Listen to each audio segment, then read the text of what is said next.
Hi! Hello అండి అందరికీ. అందరూ ఎలా ఉన్నారు? బాగున్నారా? సో, ఈరోజొచ్చేసి కజ్జికాయలండి.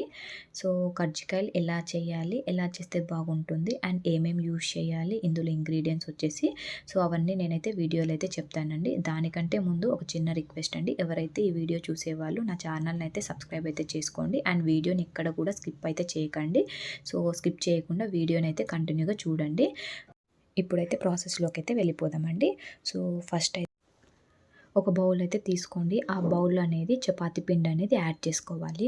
చపాతీ పిండి యాడ్ చేసుకున్న తర్వాత ఇందులో 1 స్పూన్ ఆఫ్ సాల్ట్ అనేది ఇందులో యాడ్ చేసుకోవాలండి. యాడ్ చేసుకొని ఒకసారి అయితే జస్ట్ అలా కలుపుకోవాలి. జస్ట్ 1 మినిట్ అలా. దాని తర్వాత కొద్దిగా వాటర్ అనేది యాడ్ చేసుకుంటూ పిండినైతే కలుపుకోవాలండి.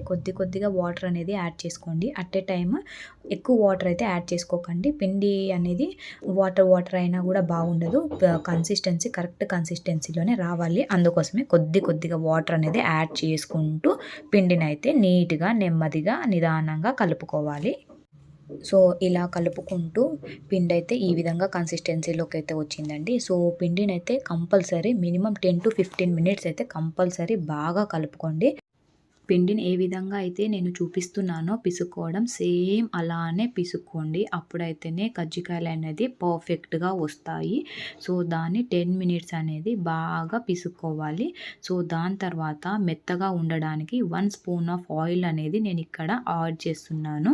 1 స్పూన్ ఆఫ్ ఆయిల్ అనేది యాడ్ చేసుకొని ఏ విధంగా అయితే చూపిస్తున్నానో వీడియోలో ఆ విధంగా పిండినైతే పిసుక్కోవాలండి. ఇలా ఆయిల్ యాడ్ చేసుకున్నాక కూడా ఒక 5 మినిట్స్ అనేది పిండిని అనేది బాగా పిసుక్కొని అప్పుడు ఒక 5-10 మినిట్స్ అనేది పిండిని పక్కన ఉంచండి. ఇప్పుడైతే పిండి అనేది ఇలా చేసుకున్న తర్వాత పిండినైతే పక్కనైతే పెట్టండి. పక్కన పెట్టాక ఇప్పుడు కజ్జికాయలోకి ప్రాసెస్ అయితే చూద్దాము. నేను ఇక్కడైతే ఒక కొబ్బరి గిన్నె అయితే తీసుకున్నానండి. కొబ్బరి గీరడానికైతే ఇందులో చేస్తున్నాను. కొద్దిమంది కొబ్బరిని చిన్న పీసెస్‌గా కట్ చేసుకొని మిక్సీ కూడా పట్టుకుంటారు. నేనైతే కొబ్బరిని అయితే మిక్సీ అయితే పట్టుకోలేదండి. ఈ ప్రాసెస్‌లో అయితే చాలా టేస్ట్ అయితే వస్తుంది కజ్జికాయలు. అందుకోసమే నేను కొబ్బరిని అయితే గీకుతున్నాను అన్నట్టు. ఇలా గీకినది కొబ్బరి అనేది నేను కజ్జికాయలో యాడ్ చేసుకుంటాను. సో ఇప్పుడు బాదం పప్పు తీసుకున్నానండి. ఈ బాదం పప్పు కూడా కొంతమంది పీసెస్‌కి అయితే కట్ చేసుకొని మిక్సీ అయితే పట్టుకుంటారు. నేను ఆ ప్రాసెస్ అయితే చేయట్లేదండి. ఇక్కడ నేను బాదం పప్పుననేది చాలా సన్నగా తరుక్కుంటున్నాను. ఎందుకంటే నాకు ఇలానే ఇష్టము. ఈ ప్రాసెస్ అయితే చాలా టేస్ట్ కూడా ఉంటాయండి. ఆ ప్రాసెస్ చేసుకున్న వాళ్ళు కూడా ఉంటారు. ఇందులో బాదం పప్పు అండ్ కొబ్బరి 2 టైప్స్ మిక్సీ పట్టుకున్న వాళ్ళు కూడా ఉంటారు. కానీ ఈ ప్రాసెస్ అయితే చేసినట్లయితే చాలా టేస్ట్ అయితే వస్తుందండి. ఒకసారి అయితే ట్రై చేయండి ఈ ప్రాసెస్ కూడా. ఇలా బాదం పప్పునైతే నీట్‌గా అయితే కట్ చేసుకుంటున్నానండి. అన్ని బాదం పప్పులు కట్ చేసుకున్న తర్వాత ఈ బాదం పప్పు అండ్ రవ్వ అనేది బాగా కలుపుకుంటున్నానండి. ఇలా కలుపుకున్న తర్వాత ఇందులో మనము నువ్వులైతే యాడ్ చేసుకుంటున్నామండి. నువ్వులు మీ కన్సిస్టెన్సీని బట్టి మీరైతే యాడ్ చేసుకోండి. నేనైతే నువ్వులనేది కొద్దిగా అయితే యాడ్ చేసుకున్నాను బాగానే. మీ కన్సిస్టెన్సీ బట్టి మీరైతే యాడ్ చేసుకోండి. ఏవైతే కలుపుకొని పెట్టుకున్నామో అవైతే ఒక ప్యాన్ అయితే పెట్టుకోవాలండి గ్యాస్ పైన. అవన్నీ ఏవైతే కలిపి పెట్టుకున్నామో అవన్నీ అందులో యాడ్ చేసేసి ఒక 2 ఆర్ 3 మినిట్స్ అనేది అలా కలుపుకుంటూ ఉండాలి. అలా కలుపుకుంటూ ఉన్నాక అందులో కొంచెం డాల్డా అనేది యాడ్ చేసుకోవాలి. డాల్డా కూడా యాడ్ చేసుకొని ఒకసారి అయితే బాగా కలిపెట్టుకోవాలి. అలా ఒక 2 ఆర్ 3 మినిట్స్ చాలండి. దాని తర్వాత ఏదైతే మనం పిండి ఆల్రెడీ నానబెట్టి పెట్టుకున్నామో దానిలోకి ఇలా కొద్దిగా పిండి అనేది సపరేట్‌గా అయితే చేసుకుంటూ దాన్నైతే రౌండ్‌గా అయితే చేసుకోవాలి. ఏ విధంగా అయితే వీడియోలో చూపిస్తున్నానో ఆ విధంగా రౌండ్‌గా అయితే చేసుకొని పక్కకుంచుకోండి. ఇప్పుడైతే ఈ పిండిని అనేది వేడి ఉంది కదండీ! చల్లార్చుకోవాలి. ఒక 2 ఆర్ 3 మినిట్స్ అనేది పక్కకుంచుకున్నట్లయితే అది పిండి అనేది చల్లారిపోతుంది. ఇప్పుడు ఇందులో మనము షుగర్ అయితే యాడ్ చేసుకోవాలండి. ఎక్కువైతే అవసరం లేదు. జస్ట్ కొద్దిగా షుగర్ అయితే యాడ్ చేసుకుంటూ బాగా కలుపుకోవాలి. అప్పుడైతే కజ్జికాయలు అనేది బాగా స్వీట్‌గా అయితే ఉంటాయి అన్నట్టు. అది మీ కన్సిస్టెన్సీని బట్టి షుగర్ అనేది యాడ్ చేసుకోండి. నేనైతే కొద్దిగా షుగర్ అయితే యాడ్ చేసుకున్నాను. యాడ్ చేసుకొని కొద్దిగా ఇక్కడైతే బాగా కలిపెట్టుకుంటున్నానండి. కొద్దిగా ఉంటైతే తీసుకోవాలండి. అది రౌండ్‌గా చేయాలి. రౌండ్‌గా చేసేసి అది నార్మల్ చపాతీ చేసాం చూడండి అలా పెద్దగా కాకుండా జస్ట్ చపాతీ కర్రతో చిన్నగానే చేసుకోవాలండి. కొద్దిగా పిండి చల్లుతూ ఇప్పుడు ఏదైతే వీడియోలో అయితే చేస్తున్నానో ఆ విధంగా చిన్నగా అయితే చేసుకోవాలండి. ఈ సైజ్ వచ్చాక ఈ కన్సిస్టెన్సీ సైజ్ అనేది వచ్చాక అందులో ఒక స్పూన్ నిండా ఇప్పుడు ఏదైతే పౌడర్ ఉంది కదండీ ఆ పౌడర్ అనేది అందులో యాడ్ చేసుకోవాలి. యాడ్ చేసేసుకొని ఇప్పుడు ఏ విధంగా అయితే వీడియోలో చూపిస్తున్నానో అలా అతికిస్తూ దాన్ని ఒక డిజైన్ ఫార్మాట్గా అనేది చేసుకుంటామండి.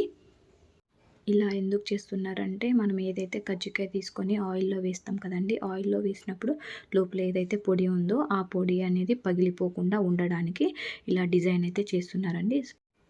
ఇలా అంతా చేసుకున్న తర్వాత పక్కకైతే పెట్టుకోవాలండి. ఇంక సేమ్ ప్రాసెస్ లాగా అన్నీ మళ్ళీ ఒక గుంట తీసుకొని చపాతీలాగా చేసేసుకొని మళ్ళీ పౌడర్ అయితే వేసుకోవాలండి. సేమ్ ప్రాసెస్ అయితే ఇంకా అన్నీ ఇలానే చేసుకోవాలి. సో, ఇప్పుడు కూడా ఒక ఉంట అయితే తీసుకున్నానండి. దాంట్లో పౌడర్ అయితే పెట్టుకున్నాను. ఇప్పుడు వేరేలాగా అయితే ట్రై చేద్దామని ట్రై చేస్తున్నాను. సో, ఇప్పుడు ఆ డిజైన్ అయితే ఆల్రెడీ నార్మల్‌గే కదండీ! సో, ఈ డిజైన్ ఒకసారి చూద్దామనేసి జస్ట్ మన దగ్గర ఒకటి ఉంటుంది కదండీ! ఇది బయట అయితే దొరుకుతుంది. దాంతో జస్ట్ కజ్జికాయ షేప్స్ ఇలా కూడా చేసుకుంటున్నారు కదా అని అలా ట్రై చేశాను. అందుకోసమే మీకు కూడా చూపిస్తున్నాను. నాకు తెలిసినవైతే 2 టైప్స్ అన్నట్టు. సో, అందుకోసమే ఇది వన్ టైప్ అని తెలుసండి. ఇంకొకటి ఇప్పుడు దాకా చూపించింది. సో, కజ్జికాయలో డిజైన్స్ అయితే నాకు 2 టైప్సే తెలుసు. సో, ఇలా అయితే చేసుకోవాలండి కజ్జికాయలు. ఏ విధంగా అయితే వీడియోలో చూపిస్తున్నానో. సో, ఇలా అన్నీ చేసుకున్న తర్వాత మళ్ళీ ఒక ప్యాన్ అయితే పెట్టుకోవాలండి. సో, ఆ ప్యాన్‌లో ఆయిల్ అయితే వేసుకోవాలి. ఆయిల్ అనేది బాగా హీట్ అవ్వాలి. సో, బాగా హీట్ అయ్యాక ఏవైతే మనం కజ్జికాయలు చేసి పెట్టుకుంటాం కదండీ! అవన్నీ స్లోగా ఒక్కొక్కటి అనేది యాడ్ చేసుకుంటూ ఉండాలి. అట్ ఏ టైమ్ అన్నీ వేయకూడదు. స్లోగా వన్ బై వన్ యాడ్ చేసుకుంటూ ఉండాలి. అలా ఆయిల్‌లో మన ప్యాన్‌లో ఎన్నైతే పడతాయో అన్ని కజ్జికాయలు అయితే అందులో అయితే యాడ్ చేయొచ్చండి. అట్ ఏ టైమ్ 5-6 కజ్జికాయలు అయితే పడతాయి. సో, ఇంకా నిదానంగా ఒకటి రివర్స్‌లో వేసుకొని కజ్జికాయననేది కాల్చుకోవాలండి. అవి కూడా ఏ విధంగా అయితే వీడియోలో చూపిస్తున్నానో ఆ విధంగా కజ్జికాయల కలర్ అనేది రావాలండి. సో, అంతే కజ్జికాయలయితే రెడీ అయిపోయిందండి. ఇంకొక బౌల్ అయితే సర్వ్ చేసుకోవాలి. ఇంక అంతే అండి. ఇదే చాలా సింపుల్ అండి. కజ్జికాయలు కూడా ఒక 15 మినిట్స్‌లో అలా ట్రై చేయొచ్చు. ఇష్టం ఉన్న వాళ్ళైతే ట్రై చేయండి. చాలా చాలా టేస్ట్ అయితే ఉన్నాయి. ఎవరైనా కొత్తగా ట్రై చేయాలనుకున్న వాళ్ళైతే కంపల్సరీ ట్రై చేయండి. చాలా చాలా టేస్ట్ అయితే వచ్చాయన్నట్టు. సో, దానికోసమే మీకైతే ఈ వీడియో తీసి పెట్టాను. ట్రై చేసి మీరు కూడా చెప్పండి ఎలా వచ్చాయి అనేది. జస్ట్ నా ఛానల్‌ని చూస్తున్నారు కానీ ఎవరైతే సబ్స్క్రైబ్ అయితే చేయట్లేదండి. ప్లీజ్ సబ్స్క్రైబ్ అయితే చేయండి. థ్యాంక్ యూ సో మచ్ అండి.